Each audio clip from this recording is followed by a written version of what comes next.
When we talk about success, most people immediately jump to strategies, routines, or the latest hacks they read in a book or saw on a podcast. But the truth is, none of that matters.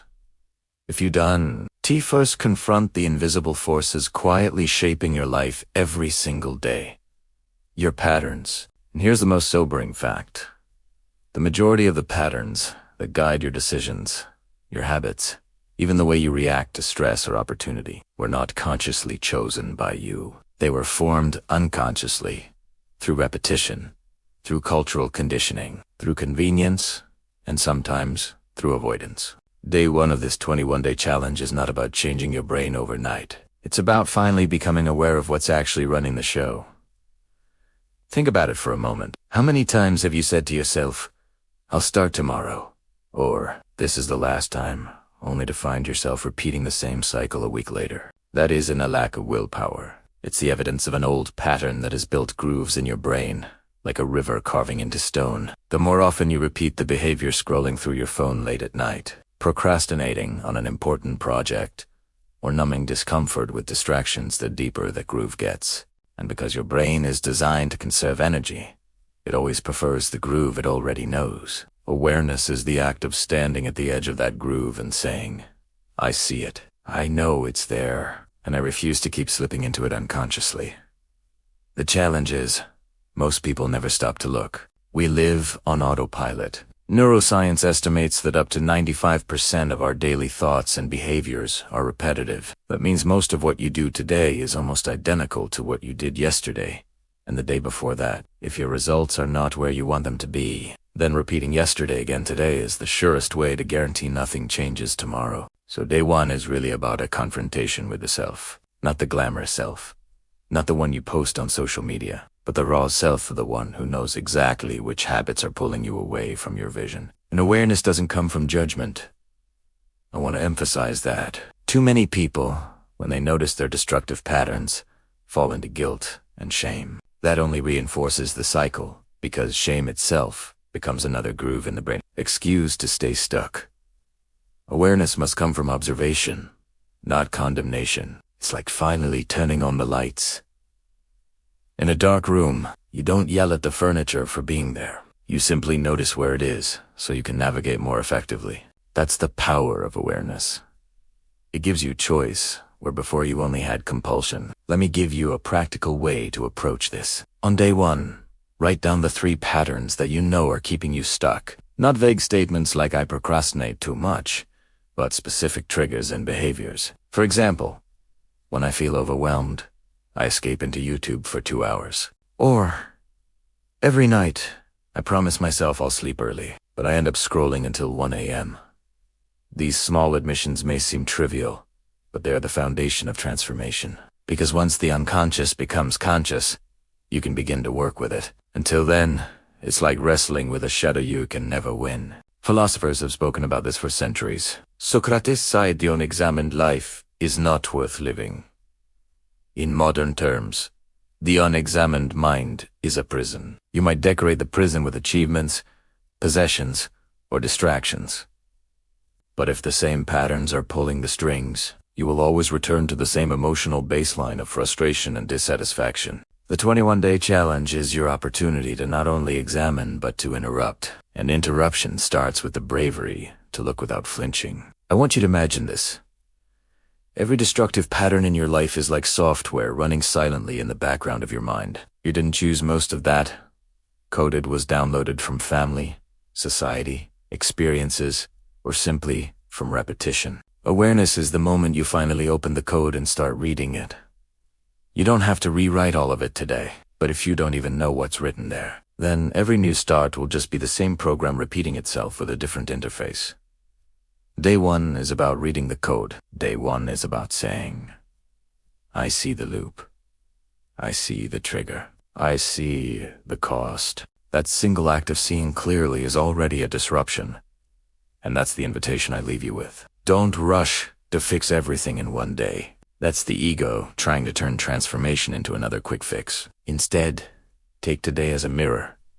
Notice, observe, write it down. Let the awareness itself be your first victory. Because once you see the pattern, you are no longer fully trapped by it. And when you are no longer trapped, the possibility of freedom begins. Closing statement.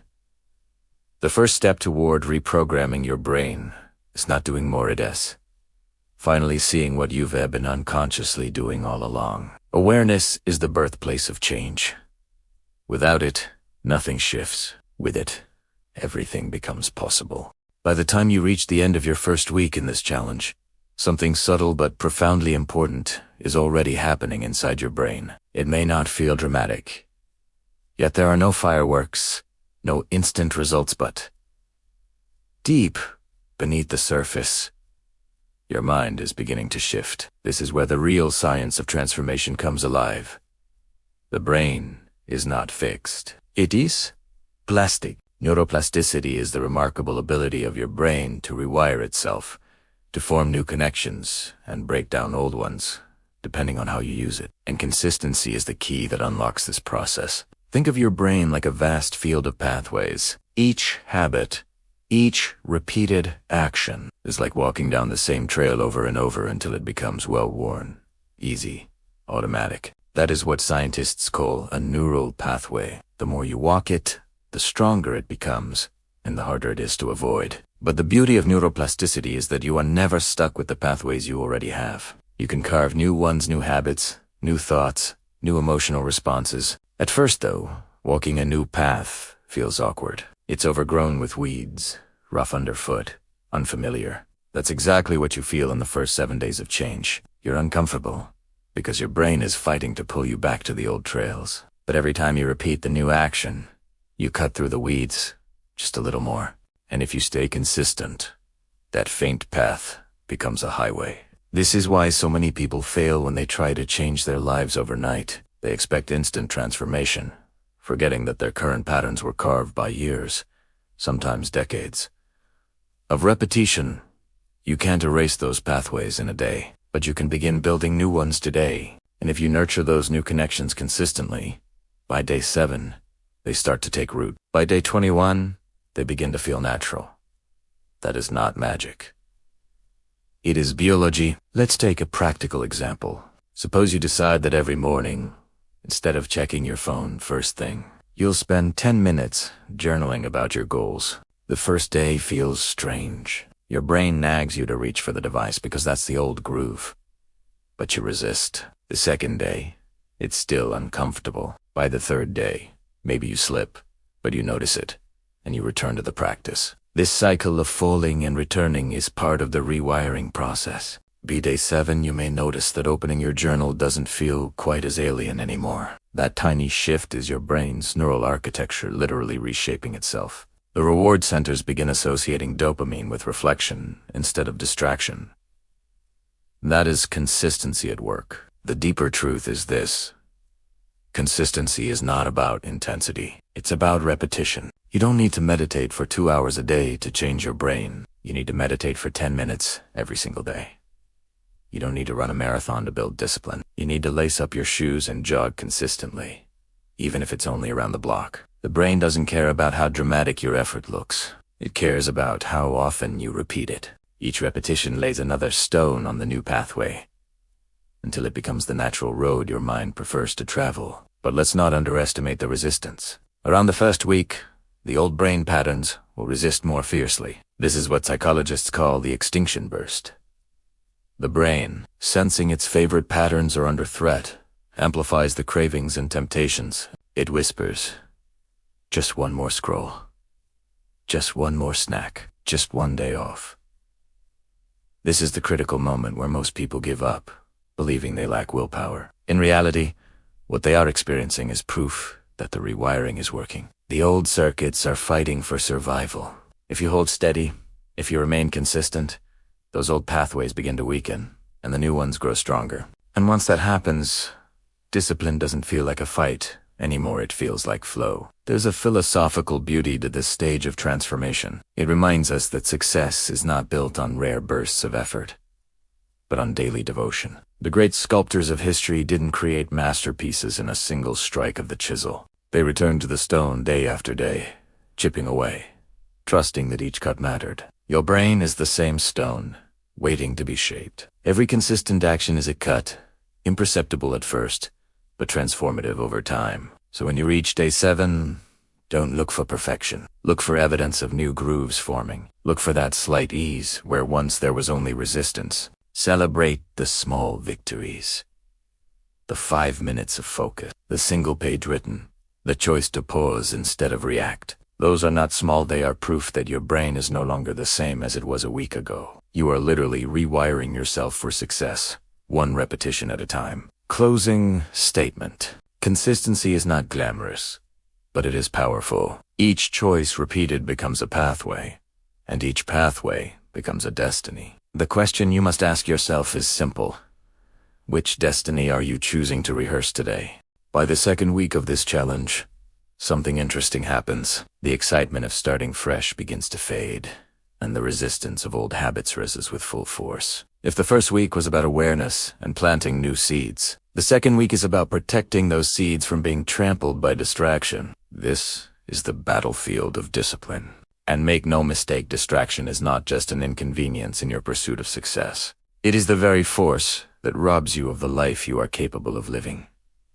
Let's be honest, we live in the age of distraction. Notifications, endless scrolling, entertainment on demand. Your brain is constantly being trained to chase instant gratification. And every time you give in, you're not just wasting time, you're wiring your brain to expect reward without effort. That is the opposite of success. Success, in any field, is built on the ability to stay with the uncomfortable, to delay gratification, to focus when everything in your environment begs you to drift.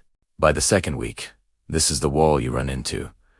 Your brain is caught between the familiar pull of distraction and the unfamiliar practice of discipline. Which one you strengthen will determine whether you break through or break down. Discipline is often misunderstood. People think it means forcing yourself into rigid routines, living without joy, denying yourself every pleasure. That's not discipline, that's punishment. Real discipline is freedom. It is the ability to choose your highest goals over your lowest impulses. It is the power to say no to what doesn't serve you, not because someone else demanded it, but because you know who you are becoming. When you practice discipline, you are building mental muscles, the same way lifting weights builds physical ones. Each time you resist the urge to slip into an old distraction, you add strength to your character. And just like in the gym, the resistance is what makes you stronger. Day 14 is the heart of that struggle. By now, the novelty of change is worn off, but the new habits have not yet become effortless. This is the danger zone,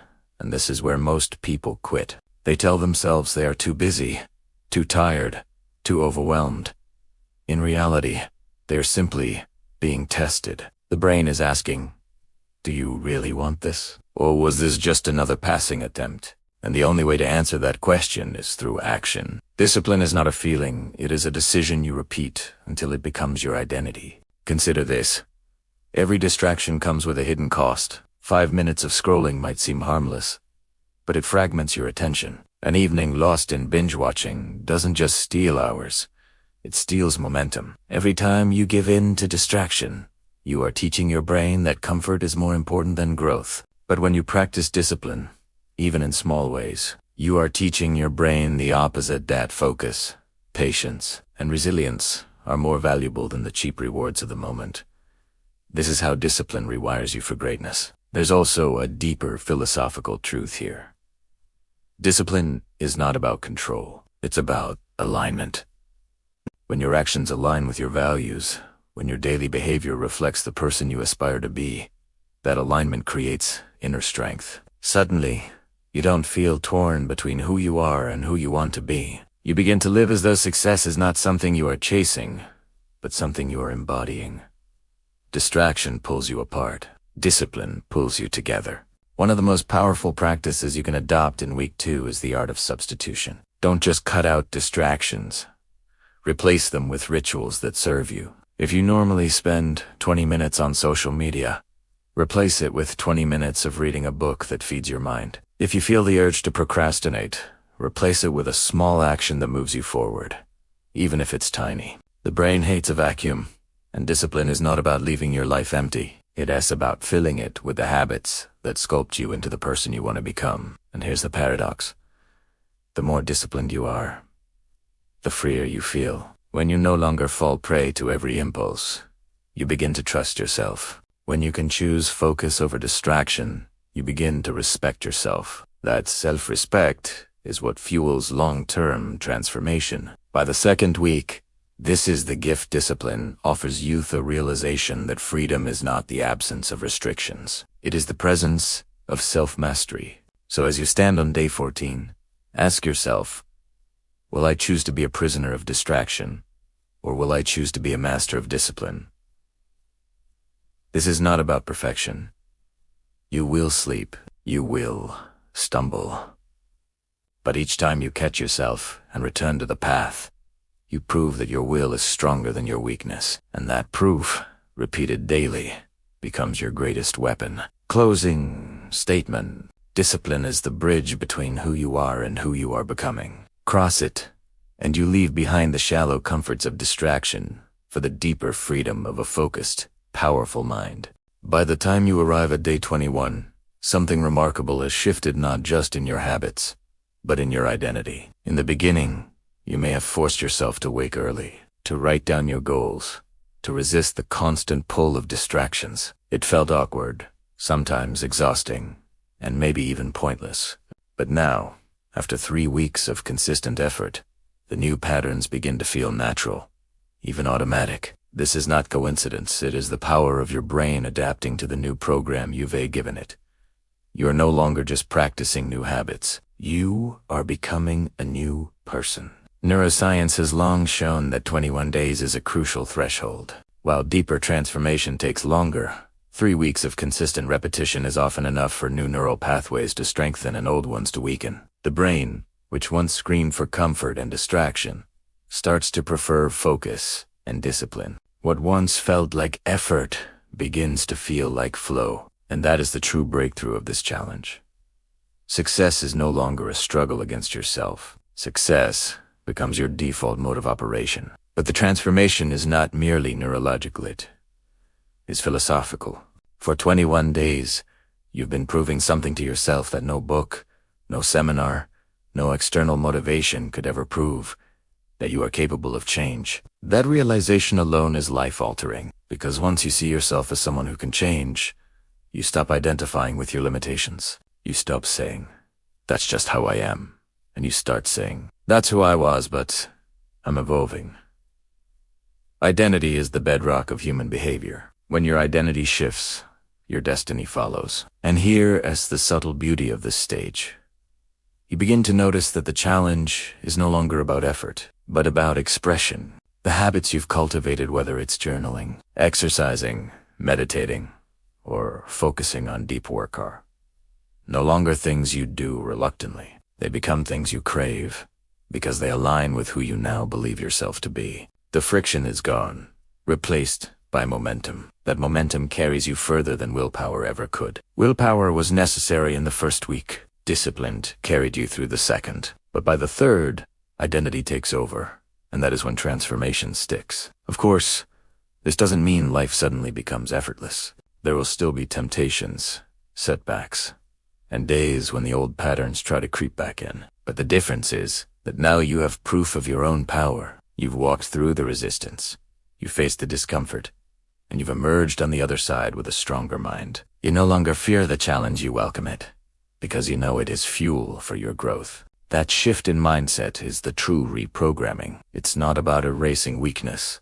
It's about knowing you are stronger than it. Philosophers and sages throughout history have spoken about this moment of breakthrough. It is what the Stoics called eudaimoniatha, flourishing of the self. It is what modern psychology calls flow, when action and identity merge into one seamless state. You are no longer dragging yourself towards success. You are living success, breathing it, embodying it. This is the transformation that 21 days of focused, consistent effort makes possible. But there is one final insight I want you to carry forward. Day 21 is not the end. It is the beginning. What you have created over the past 3 weeks is not a finished product, but a foundation. You have proven to yourself that change is possible, that the brain can be reprogrammed, that identity is fluid. From here, The possibilities are endless. You can extend the challenge, deepen it, expand it into new areas of your life. The principles remain the same. Awareness, consistency, discipline, and transformation. You've walked through each stage, and now you hold the blueprint for lifelong growth. So ask yourself today, who have I become in these 21 days? And more importantly, who am I willing to become in the next 20? Because the secret of this challenge is not about reaching a finish line It's about realizing there is no finish line. There is only evolution, and with each cycle of awareness, consistency, and discipline, you rise higher, stronger, freer. Closing statement. Day 21 is not just the end of a challenge, it is the rebirth of your identity. You are no longer the person bound by old patterns. You are the person who chose transformation, who proved that the mind can be reprogrammed, and who now walks with the mindset of success. The question is no longer, can you change? The question is, how far are you willing to go now that you know you can?